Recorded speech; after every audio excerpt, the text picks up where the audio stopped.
The first time Lyra brought him the warning, it was a whisper. They were in the royal library, a cavern of old paper and sleeping dust motes dancing in the shafts of moonlight that pierced the high, arched windows. The air smelled of leather and time. Ronan was tracing a finger over a map of the Northern Territories, his brow furrowed in concentration over a dispute with the mountain clans. He was a king of tangible problems, of borders and treaties, of things he could see and touch. Lyra's hand came to rest on his forearm, a touch so light it was like the landing of a moth. "My love," she began, her voice a low murmur that barely disturbed the profound silence of the room. "Have you noticed how Lord Valerus watches your brother?" Ronan didn't look up, his focus still on the jagged lines of the map. "Valerus is a sycophant. He watches everyone he thinks can advance his station." "It is more than that," she insisted, her fingers pressing just a fraction more. "A plea. It is a fealty. He looks at Dominic with the same reverence the old guard reserves for you. Others do, as well. They gather in the West Wing when they believe the court is asleep. They speak in hushed tones, and the subject is always Dominic's strength. His decisiveness." At that, Ronan finally lifted his head, his dark eyes, ancient and deep, finding hers. A faint smile touched his lips, a thing of patronizing affection that made her stomach clench. "Dominic has always been ambitious. It is the nature of our blood. He wishes to seem strong. Let him have his little cabal of admirers. It harms no 1 inch. It harms you," she said, her voice gaining a sharp edge of urgency. "They are not admiring him. They are pledging to him. He is poisoning them against you, Ronan. He speaks of your softness with the mortals, your hesitation at the border. He is building a foundation for a challenge." He straightened, pulling his arm gently from her grasp and turning to face her fully. He was a monolith of a man, his presence filling the space between the towering shelves. He took her hands in his grip warm and firm, a gesture meant to soothe, to quell.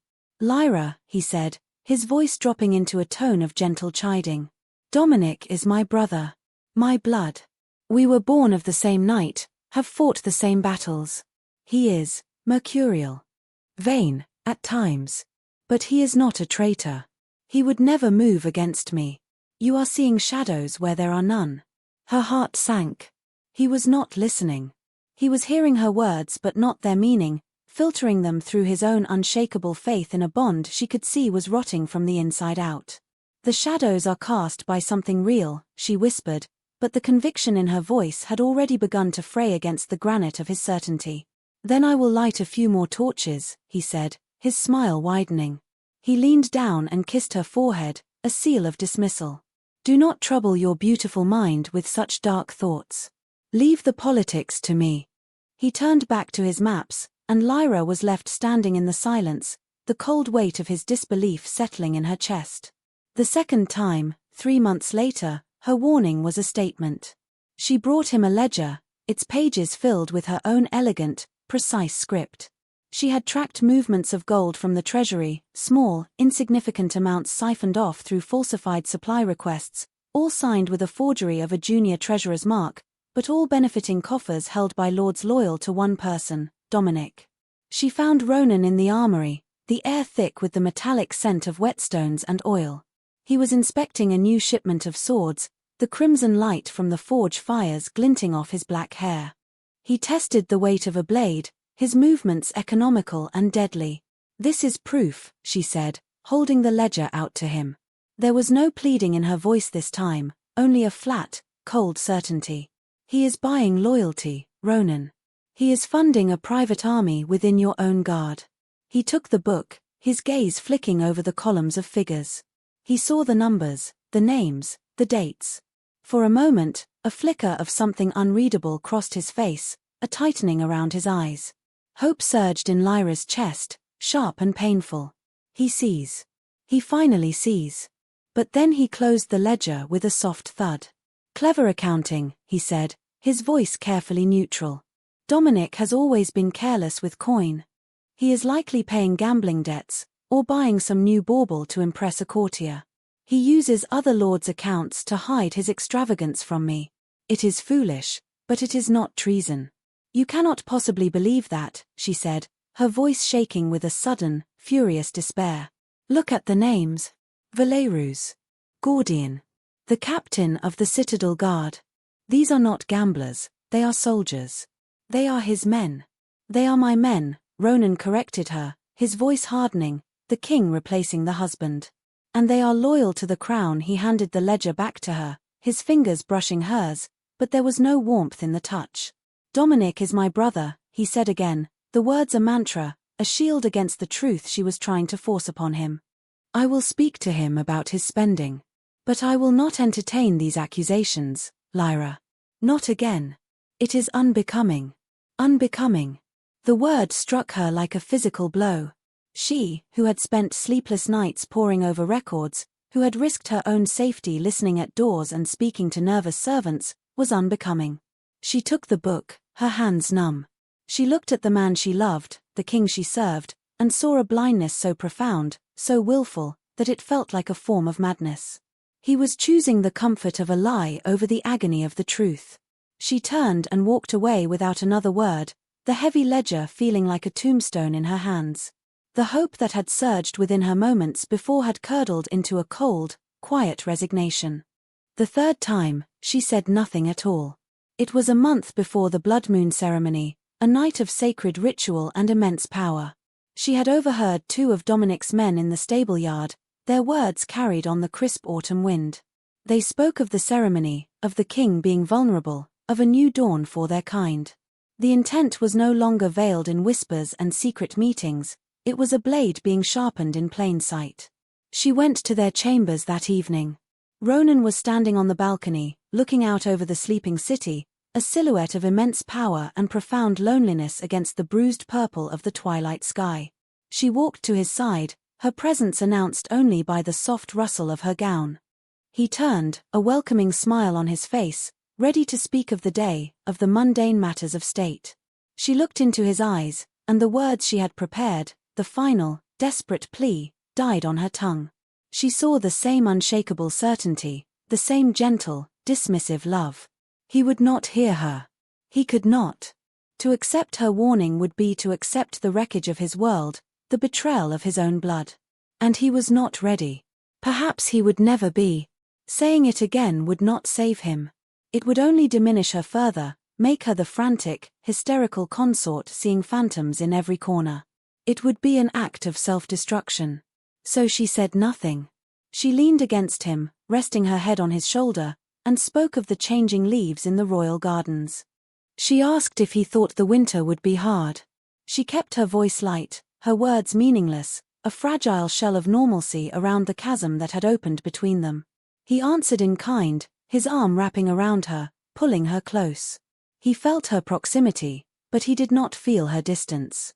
He felt the warmth of her body, but not the ice forming around her heart. He believed he was comforting her. And in that moment, Lyra understood. He was not the king she needed to save. He was the man she had already lost.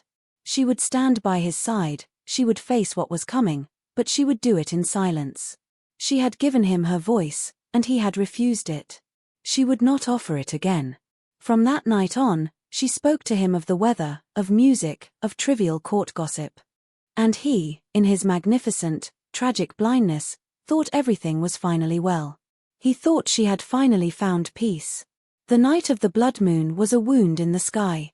The celestial body hung impossibly large and close, bathing the grand ceremonial courtyard in an ethereal, sanguine light.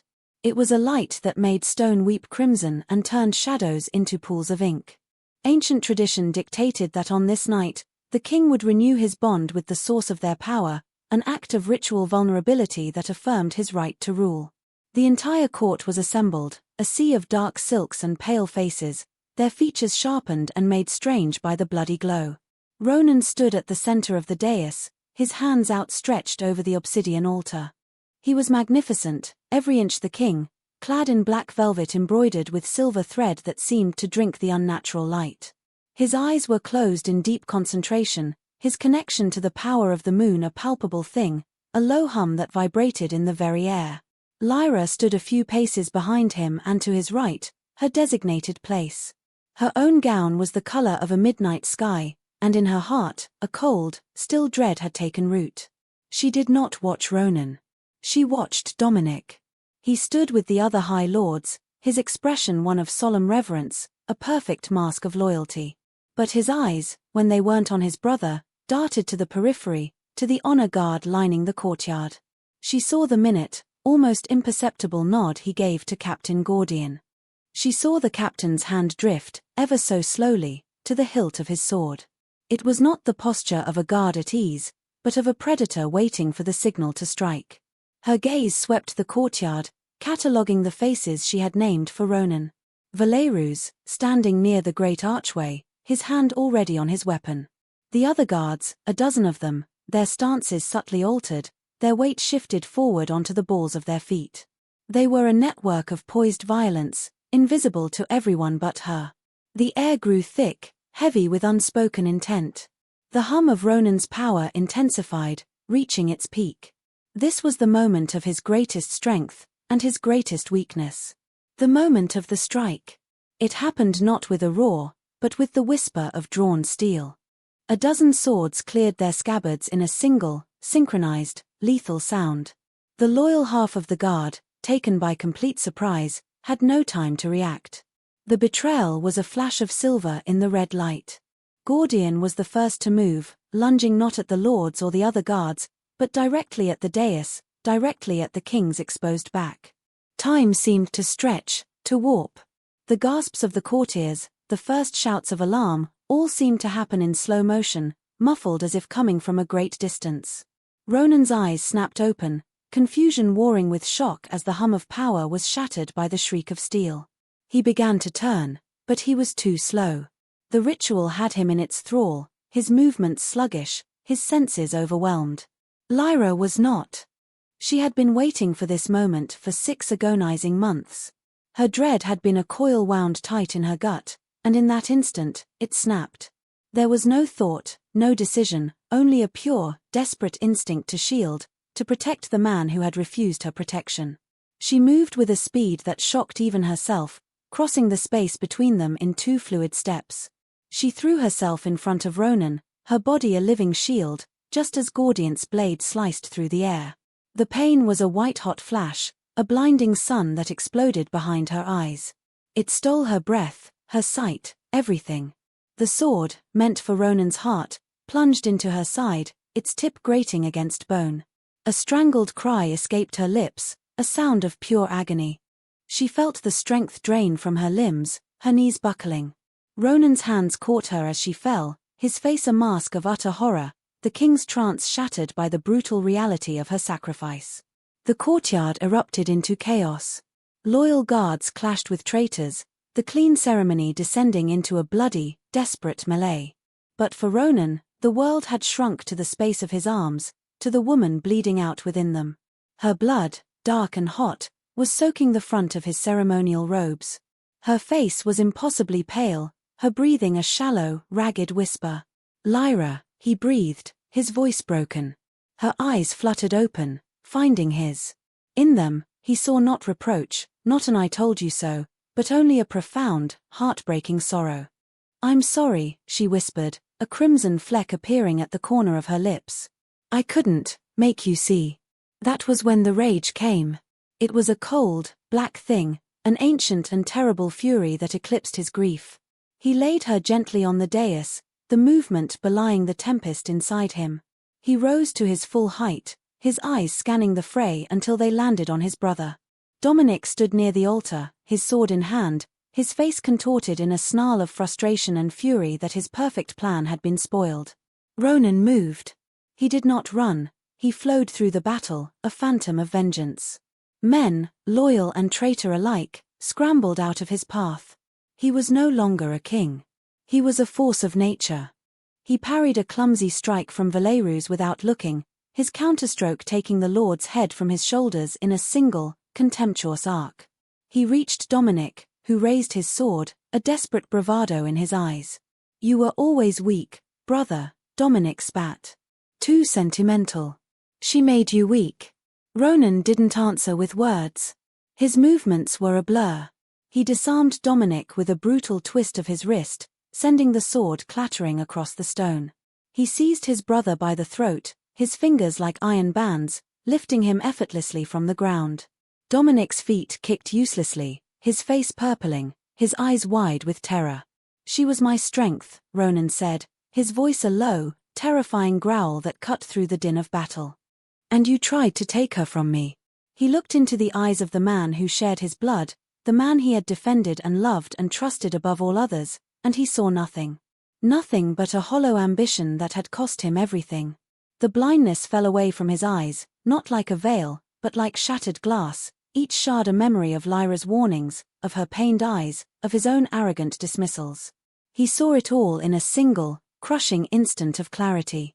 She had been right. She had been right, and he had silenced her. He had called her love hysteria. He had called her wisdom paranoia. With a roar that was pure, undiluted agony, he squeezed. There was a sickening crack of bone and cartilage, and Dominic went limp in his grasp. Ronan held him for a moment longer, then let the body fall to the stones like a sack of refuse. The fighting stopped. The remaining traitors dropped their weapons, staring in horror. Ronan stood over his brother's corpse, the king triumphant, his kingdom secured. But as he turned and looked back at Lyra's still form on the dais, her lifeblood pooling beneath her, he knew he had not won. He had lost. He had lost the only thing that had ever truly mattered, and he had done it with his own two hands, with his own deaf ears, with his own stubborn, foolish heart. The kingdom was his, but his world was broken. The weeks that followed were a long, silent vigil. Lyra survived. The healers, ancient and skilled, drew upon the deepest of their arts, stitching flesh and sinew, coaxing her spirit back from the precipice. Ronan never left her side. He sat in a chair by her bed in the quiet, sterile light of the healing chambers, watching the slow rise and fall of her chest, a rhythm that became the metronome of his own tortured existence. In the crushing silence, her words echoed in his mind, a relentless chorus of his failure. "He is poisoning them against you. This is proof. They speak of a new dawn." Each memory was a fresh turn of the knife in his gut. He had sat on a throne of her warnings and called it stability. He would close his eyes and see not his brother's face, but Lyra's, the hurt and frustration in her eyes each time he had brushed her aside. He had been so certain of his world, so confident in his judgment, and it had all been a lie propped up by a love he did not deserve and a loyalty he had not honored. He ran the kingdom from that bedside chair. Generals and ministers came and went, speaking in hushed tones, presenting documents he would sign without reading, his gaze never straying from her pale, sleeping face. He was a king in name only. His true focus was the faint pulse in her wrist, the slight flutter of her eyelashes. He willed her to live with an intensity that dwarfed any power he had ever summoned. He made bargains with gods he didn't believe in, promising anything, everything, if they would just let her open her eyes. When she finally woke, it was not with a gasp, but with a quiet, weary sigh. Her eyes, the color of twilight, found his, and for a moment, his heart seized with a desperate, foolish hope that all would be as it was. "Ronan," she said, her voice a dry rasp. "I'm here," he choked out, his hand enveloping hers. "I'm here, Lyra. I'm so sorry." A faint, tired smile touched her lips. It did not reach her eyes. "There is nothing to be sorry for. You are safe. The kingdom is safe." And that was it. There was no recrimination, no anger. There was something far worse, a placid, impenetrable distance. It was as if the blade that had pierced her body had also severed a vital thread between them. Her recovery was slow but steady. As she regained her strength, she also rebuilt her walls, brick by painstaking brick. She was polite, gentle, even kind. She smiled when he brought her flowers from the winter garden. She thanked him when he read to her from her favorite books of poetry. She inquired about matters of state with a detached, courteous interest. But she offered no opinions. She gave no insights. Their conversations became a minefield of trivialities. He would tell her of a new trade dispute with the southern provinces, hoping to spark the keen analytical mind he had so foolishly ignored. "That sounds very complex," she would say, her eyes focused on the patterns in her blanket. "I'm sure you and the council will find the right solution." He would speak of the restructuring of the royal guard, of the loyalty oaths he was now demanding from every captain. He was trying to show her he had learned, that he was fixing the cracks she had pointed out. A wise precaution, she would murmur, her voice devoid of any real engagement.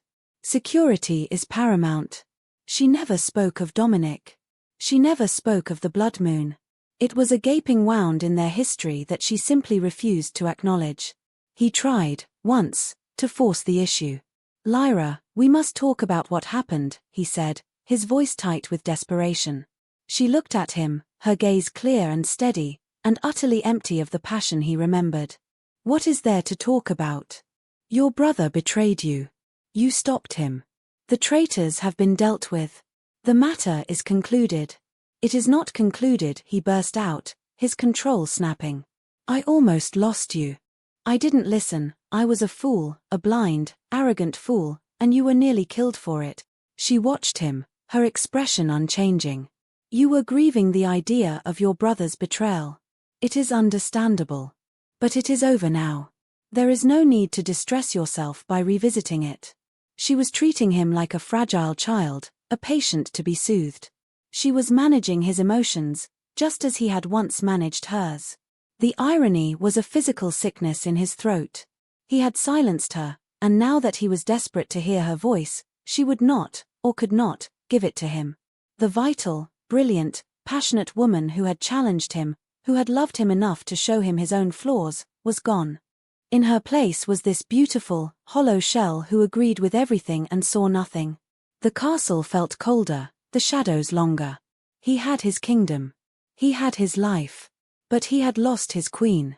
He walked the halls of his own home like a ghost, haunted by the silence of the one person whose voice he now craved more than blood, more than power, more than life itself. Her silence was his true punishment, a penance that stretched into an endless, quiet eternity. The chasm between them became the new geography of the castle. Her silence was a palpable presence in every room, a quiet hum of absence beneath the surface of their polite interactions. The court, ever watchful, noticed. They saw the careful distance she maintained, the way her smiles never quite touched the depths of her eyes. They saw the king's growing desperation, the way his gaze followed her, hungry for a spark of the fire he had extinguished. Whispers began to circulate, speculating on the queen's fragility, her permanent scarring from the trauma. They called it a tragedy. Ronan knew it was a reckoning. His kingdom was fractured, still reeling from the coup. Dominic's betrayal had shaken the foundations of 1,000 years of fealty. Distrust festered among the old houses. Ronan needed to project strength, absolute control, but he felt adrift. Every decision was fraught with uncertainty. He found himself constantly wondering, what would Lyra say? What detail would she see that I am missing? Her absence at his side was more than a personal ache, it was a strategic vulnerability. He had lost his sharpest eyes, his most honest counsel. He decided he would not accept the silence. He had been a fool once, deafened by pride. He would not be a fool again, paralyzed by guilt. He had to earn back what he had so casually thrown away. It would not be done with apologies, which she deflected with unnerving grace, nor with gifts, which she accepted with cool appreciation. It had to be done with action. He had to prove, in deed and not just word, that her voice was not only welcome, but essential.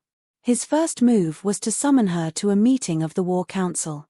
The council chamber was a severe, masculine space of dark wood and faded maps, dominated by a massive oak table scarred by centuries of gauntlets and daggers slammed down in anger. His 4 senior generals were already assembled, their faces grim. They were discussing troop movements along the northern border, where the mountain clans, sensing weakness after the coup, had grown bold. When Ronan entered with Lyra at his side, the generals fell silent. They rose to their feet, their expressions a mixture of confusion and surprise. It was unheard of for the queen to attend a war council. Lyra herself seemed taken aback, her steps faltering for a fraction of a second before she regained her composure, her face a mask of serene neutrality. "My queen will be joining us," Ronan announced, his voice leaving no room for argument. He pulled out the chair at his right hand, the seat of the highest advisor, a place that had been empty since his father's most trusted general had died a decade ago. He looked at Lyra, a clear invitation. For a long moment, she hesitated. He saw the flicker of apprehension in her eyes, the instinct to retreat to the safety of her quiet rooms. But he also saw a glimmer of curiosity. She gave a small, almost imperceptible nod and took the seat.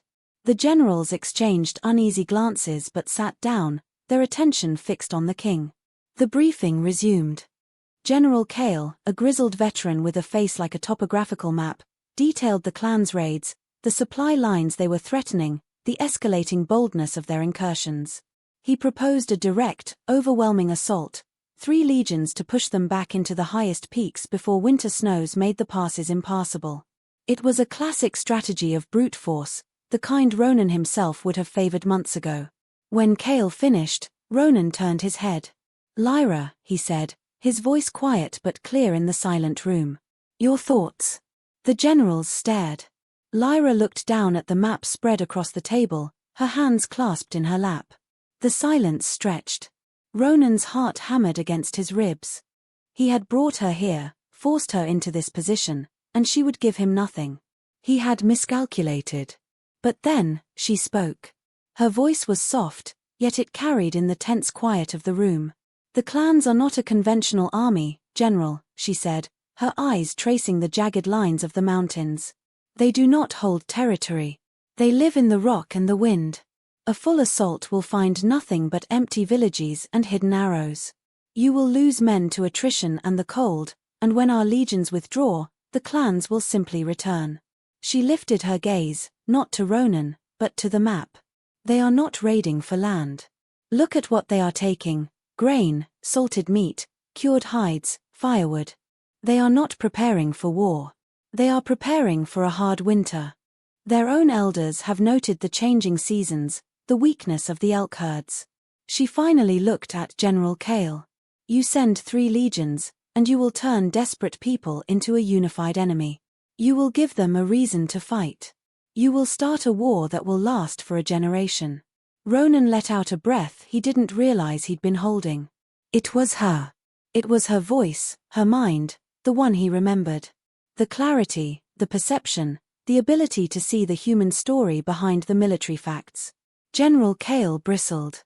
"With respect, my queen, these are matters of strategy, not sentiment. They have shed our blood. And more will be shed if you mistake desperation for aggression," she countered, her voice still quiet, but now laced with a fine thread of steel. "Offer a truce. Send envoys not with swords, but with grain. Enough to see them through the winter. In return, demand a binding treaty, a concession of the lower valleys for our own winter grazing. Show them that the crown is not weak, but that its strength lies in its wisdom, not just its swords." The room was silent again, but this time it was a silence of consideration. The generals looked at each other, then at Ronan. They were soldiers, men of action, but they were not fools.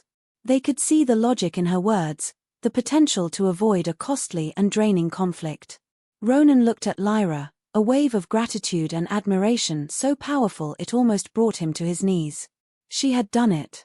She had spoken. He had given her a platform, and she had used it, not for him, but for the good of the kingdom. "The Queen's counsel is wise," Ronan said, his voice ringing with an authority that had been absent for months. "General, prepare the envoys. Draw up the terms of the treaty. We will offer peace before we offer steel." He looked at Lyra, a silent thank you in his eyes. She met his gaze for a fleeting second, and in the depths of hers, he saw a flicker of something that was not emptiness. It was not the warmth of before, not yet. But it was a start. It was a single, precious seed planted in the frozen ground of her silence. He left the council chamber that day feeling a sliver of hope for the first time since the night of the blood moon. He had opened a door, and she had taken one tentative step through it. That single step became the foundation of his new campaign. It was not a war for territory, but for trust. He began to consult her on everything, no matter how small. He brought her petitions from farmers, tax ledgers from the treasury, diplomatic correspondence from allied city-states. He would spread the documents on the table in her private sitting room, a room that had for months been a sanctuary of her withdrawal, and he would simply ask, "What do you see?" At first, Her contributions remained cautious, her insights delivered with a clinical detachment. She would point out a discrepancy in a shipping manifest or an unusually worded phrase in a letter from a foreign duke, her observations always logical, impersonal. She was an analyst, not a partner. She gave him data, not counsel. But Ronan was patient. He had learned the devastating cost of impatience. He never pushed. He never demanded more than she was willing to give. He simply created the space for her voice and waited. He would listen to her clipped, precise assessments, and he would thank her with a sincerity that was profound and absolute. "Thank you, Lyra. I had not seen that. You have saved me from a costly mistake, or, that is a brilliant connection. We will act on this immediately." He made sure her influence was felt. When her analysis of the tax ledgers uncovered a pattern of graft in the Western Shires, he launched a full inquiry, citing an anonymous but highly trusted advisor for the initial intelligence. When her interpretation of the Duke's letter revealed a veiled threat, he preempted it with a clever diplomatic maneuver, again letting it be known that the Crown was benefiting from a new, sharp perspective. The court began to notice. The whispers about the fragile queen were replaced by murmurs of the king's shadow, a mysterious new counselor whose wisdom was turning the tide for the shaken kingdom. Lyra, of course, heard the rumors. She saw the new deference in the eyes of the ministers who came to her rooms with the king. She felt the weight of her own quiet influence. The change in her was subtle, a slow thawing. It began with her posture. She started leaning forward over the maps and documents, her body language shifting from passive observation to active engagement. Then, her answers grew longer. The clipped, factual statements began to be embellished with speculation, with potential outcomes, with the kind of intuitive leaps that had once been her hallmark. One evening, they were reviewing a marriage proposal from the Prince of Albia for one of Ronan's distant cousins. On the surface, it was a standard political alliance. "It will secure our southern border," Ronan said, more to himself than to her. Lyra was silent for a long time, her finger tracing the outline of the Albion Principality on the map. "The prince's mother was a third daughter of the House of Valerus," she said softly. Ronan froze. Valerus. The lord he had executed in the courtyard, one of Dominic's chief conspirators. He had completely overlooked the connection. "They are not offering an alliance," Lyra continued, her voice low and intense, the old fire beginning to smolder in her words. "They are seeking a foothold. They want a spy in your court. A way to avenge their fallen kinsman. The girl will be their weapon." She looked up at him, her eyes sharp and clear. "Decline the offer. And double the watch on the southern border. This is not a proposal of marriage. It is a declaration of intent." He stared at her, his heart aching with a mixture of relief and shame. Relief that she was still there, that the brilliant, incisive mind was not lost to him. Shame that he had ever been so blind as to dismiss it. "Lyra," he began, his voice thick with emotion. She held up a hand, stopping him. "You needed to see the connection," she said, her voice even, but there was a new weight to it. It was not the cold distance of before. It was a quiet statement of fact. "This is what I do. This is who I am. And you threw it away." He nodded, accepting the unspoken rebuke. "Yes," he said simply. "I did." That night marked a significant shift. She began to seek him out. A day or two later, she came to his study, a scroll in her hand. "I was reviewing the trade reports from the port city," she said without preamble. "There is an anomaly in the tariffs on lumber. I believe the harbor master is skimming." She had done the work unasked. She had taken the initiative. She had not waited for him to bring the problem to her, she had found it herself and brought him the solution. It was a monumental gift, a gesture of trust so profound it felt like a physical touch. He took the scroll, his fingers brushing hers. This time, she didn't pull away. Her gaze held his for a moment longer than necessary, and in that moment, he saw the first true crack in the wall of her pain. It was not forgiveness, not yet. But it was a possibility. A fragile, tentative hope. He knew then that creating a space for her voice was not enough. He had to consecrate it. He had to show not just her, but the entire world, that her counsel was not a secret he kept for himself, but the kingdom's greatest asset. He had dismissed her in private. He would have to honor her in public. The penance for a private sin had to be a public act of contrition. The crisis came from the east, a territorial dispute with the formidable vampire Lord Silas, whose lands bordered Ronan's most fertile agricultural region. Silas was old, powerful, and notoriously aggressive, known for testing the boundaries of his neighbors. He had moved his patrols a mile into Ronan's territory, claiming an ancient, ambiguous treaty gave him rights to the land.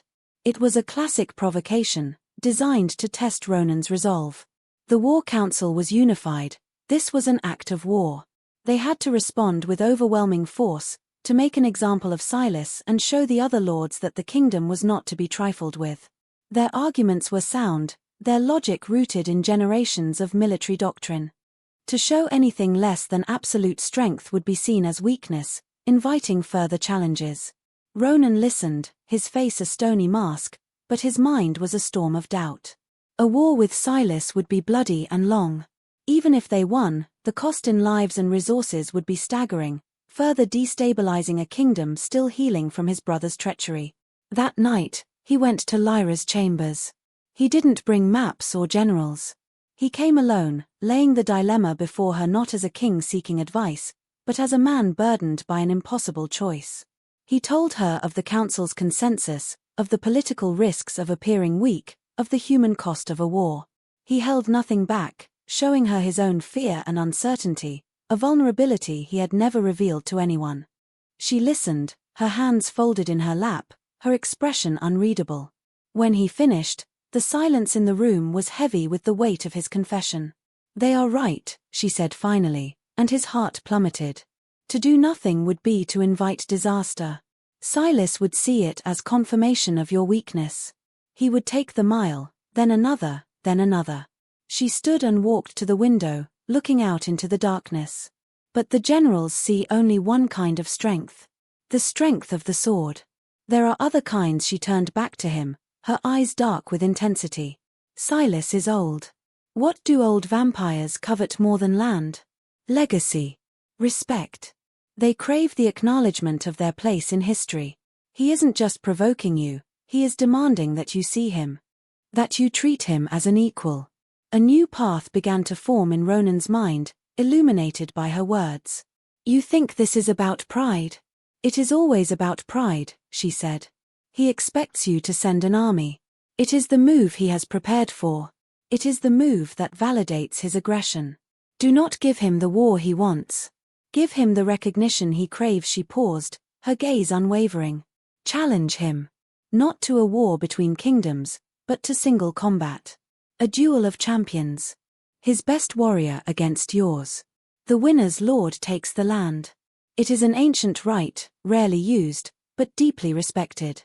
It would allow him to prove his strength without sacrificing his armies, and it would allow you to demonstrate your courage without bankrupting your kingdom." It was audacious. It was brilliant. It bypassed the entire military and political calculus, reframing the conflict as a matter of personal honor. It was a move no one on his council would ever have conceived. "But if we lose?" Ronan asked, the question heavy with risk. "You will not lose," Lyra said with absolute certainty. "Because your champion will be you." He stared at her. She was proposing he risk his own life, the fate of the dispute, on a single fight. It was an immense gamble. But as he looked at her, at the unwavering confidence in her eyes, he felt his own doubt recede. She saw the path, and for the first time in months, he trusted her vision completely. He followed her counsel to the letter. He sent an envoy to Silas with the formal challenge. The Eastern Lord, surprised and intrigued by the unexpected move, accepted. The duel was set. Ronan's generals were apoplectic, calling the decision reckless, insane. He stood firm against them, his resolve unshakable. He spent the next week in the training yard, honing his skills, his body moving with a purpose he hadn't felt in years. Lyra was a constant presence, watching from the sidelines. She didn't offer advice on his swordsmanship, but her quiet observation was a source of strength, a silent affirmation that he was on the right path. The day of the duel was cold and grey. Ronan met Silas's champion, a massive, brutal warrior named Cassian, in a clearing on the disputed border. Silas watched from a pavilion, his ancient face impassive. The fight was savage and grueling. Cassian was stronger, a whirlwind of brute force, but Ronan was faster, more precise, his movements honed by centuries of command. He fought not with rage, but with a cold, clear focus, Lyra's faith a shield around his heart. He won. A feint, a spin, and a disarming strike that left his blade at Cassian's throat. He did not kill him, merely forced his surrender. He stood victorious, his chest heaving, and looked at Lord Silas. The old vampire rose slowly from his chair, a look of grudging respect in his eyes. He gave a sharp, formal nod. The land was Ronan's. The crisis was over. That evening, Ronan returned to the castle, weary but triumphant. He went directly to Lyra's rooms. He found her standing by the fire, waiting. He didn't speak. He simply walked to her, took her face in his hands, and kissed her. It was not a kiss of passion, but of profound, aching gratitude. It was a thank you for his life, for his kingdom, for the return of his own soul. She did not pull away. For the first time in nearly a year, she kissed him back. Her hands came up to rest on his chest, a gesture of acceptance. The wall between them did not vanish, but it was no longer a fortress. It was a ruin, and through the cracks, light was beginning to shine. He held her, breathing in her scent, feeling the warmth of her body, and knew that the victory on the field of battle was nothing compared to the victory he held in his arms. He had his queen back. Now, he had to show the world. He gave the order for a full court assembly the following week. He made no secret of its purpose. The summons went out to every high lord and lady, every minister, every guild master, every ranking officer of the guard. He wanted them all to bear witness. The great hall, a cavernous space of black marble and soaring arches, was filled to capacity. A nervous energy hummed in the air, the collective anticipation of a kingdom uncertain of its king's intent. Ronan stood before the twin thrones on the dais, but he did not sit. He waited, his eyes on the great doors at the far end of the hall. Lyra stood beside him, her posture regal, her expression serene. She wore a gown of deep sapphire that seemed to absorb the torchlight, and at her throat lay a simple silver pendant, a gift he had given her in their first year together. He had been relieved to see her wear it. He had told her what he planned to do, had asked for her permission. She had simply looked at him, her eyes searching his for a long moment, and then nodded. "If it is what you feel you must do," she had said, her voice quiet but firm. It was not an enthusiastic endorsement, but it was an allowance. It was enough. The herald's trumpet sounded, and the doors swung open. A procession of clerks entered, carrying a heavy, iron-bound chest. They placed it on a table before the dais. Another herald stepped forward, his voice booming through the hall. "By decree of His Royal Majesty, King Ronan, a new office of the crown is hereby established." A murmur went through the crowd. Ronan raised a hand for silence. He turned to the assembly, his gaze sweeping over the hundreds of faces looking up at him, the loyal, the ambitious, the fearful, the opportunistic. For the last year, he began, his voice clear and strong, carrying to every corner of the hall, "Our kingdom has been in turmoil. We have weathered betrayal from within and threats from without. We have made mistakes, and we have secured victories. Many of you have wondered at the recent successes, at the sudden stability on our borders, at the swift resolution of conflicts that might have bled us for years." He paused, letting the weight of his words settle. He could see the confusion on their faces, the dawning curiosity. "You have credited me. You have credited the strength of our armies, the wisdom of our generals. You are wrong." His eyes found Lyra's. He reached out and took her hand, drawing her forward to stand beside him, facing the court. Her hand was cool in his, but she did not resist. "There is a reason our northern border is at peace and not at war. There is a reason the treasury is no longer being plundered by corrupt officials. There is a reason Lord Silas's challenge was met with honor and not with a pointless, bloody conflict. That reason stands beside me." The murmurings grew louder, laced with shock and disbelief. He squeezed Lyra's hand gently. "I stand before you tonight to confess a failure. A failure that almost cost us everything." His voice dropped, becoming more intimate, more personal, yet every soul in the hall seemed to lean in, straining to hear. For months, my queen, Lyra, came to me with warnings. She saw the rot in my own house when I was blind to it. She saw the ambition in my brother's heart when I saw only family. She brought me truth, and I, in my pride and my arrogance, refused to see it. I dismissed her wisdom. I silenced her voice. The admission hung in the air, stark and shocking in its honesty. No king had ever confessed such weakness before their subjects. On the night of the blood moon, he continued, his voice thick with the memory, I paid the price for my deafness. And she paid it with her blood, taking a blade that was meant for my foolish, trusting heart. I almost lost my queen, I almost lost my kingdom, because I did not listen to the woman who loves me enough to tell me the truth, even when the truth is painful. He turned to Lyra, his gaze full of a raw, public veneration. Her vision is clearer than mine. Her mind is sharper. Her heart is true. I rule by right of blood. But she leads by right of wisdom. He released her hand and stepped back, turning to the chest the clerks had brought.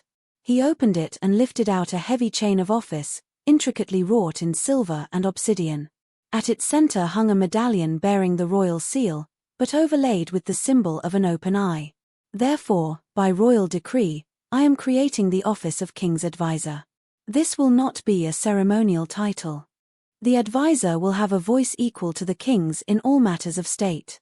They will have the authority to review any royal decree, to sit on any council, to access any part of the treasury or military. Their word will have the full weight of the crown behind it. He turned back to the stunned court. And the first and permanent holder of this office will be Queen Lyra. He walked to her, holding the heavy chain of office. He did not command her. He stood before her and bowed his head, a king submitting to his queen, a husband humbling himself before his wife. If you will accept it, he said, his voice for her alone. Lyra looked at him, and for the first time, the last of the ice in her eyes melted away, replaced by a complex, overwhelming wave of emotion.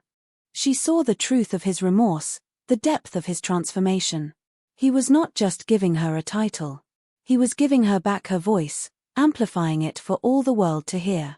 He was making her his equal not just in his heart, but in the very laws of the kingdom. Slowly, she raised her hands and lifted her hair, baring her neck.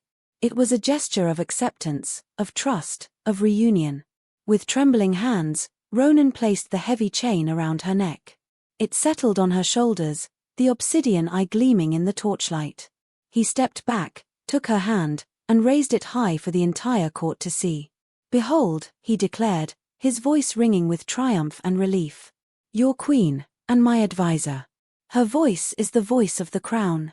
Let any who would ignore it remember the fate of my brother. A stunned silence held the hall for a heartbeat, and then, it broke. A single lord began to clap, then another, and another, until the entire hall erupted in a thunderous ovation. It was more than just polite applause. It was a roar of approval, of relief. They were not cheering for a new office, they were cheering for a king strong enough to admit his weakness, and for a queen whose wisdom had already saved them. They were cheering for the restoration of their world.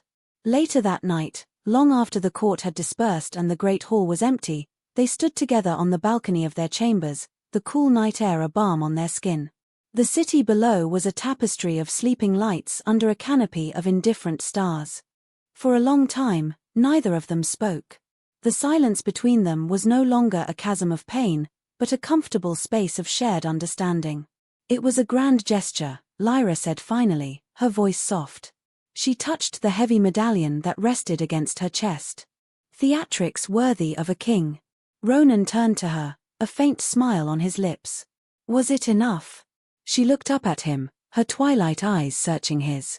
It was a start, she admitted, and the words were the most beautiful sound he had ever heard. A very, very good start. She paused, then added, but the work is not in the grand gestures, Ronan. It is in the quiet moments. It is in the listening. Every day. I know, he said, his voice thick with sincerity. I will spend the rest of an eternity proving it to you. I will listen when you whisper, so I never have to hear you scream again. She leaned her head against his shoulder, A familiar gesture that now felt entirely new, remade. The tariffs at the port city, she murmured, her voice laced with a newfound weariness, but also a quiet energy. The harbormaster's cousin is the quartermaster for the city guard. I think we should look there next. Ronan wrapped his arm around her, pulling her close. He didn't feel the weight of a new problem to be solved. He felt the profound, grounding relief of a partnership restored. He was not alone on his throne anymore. He looked out at the vast darkness, at the kingdom entrusted to him, and for the first time since his brother's betrayal, he did not feel the crushing weight of the crown. He felt only the steady strength of the woman standing beside him, her voice a guiding light in his mind, her presence a promise of a new dawn, one they would build together, word by trusted word. The kingdom was safe, not because he was strong,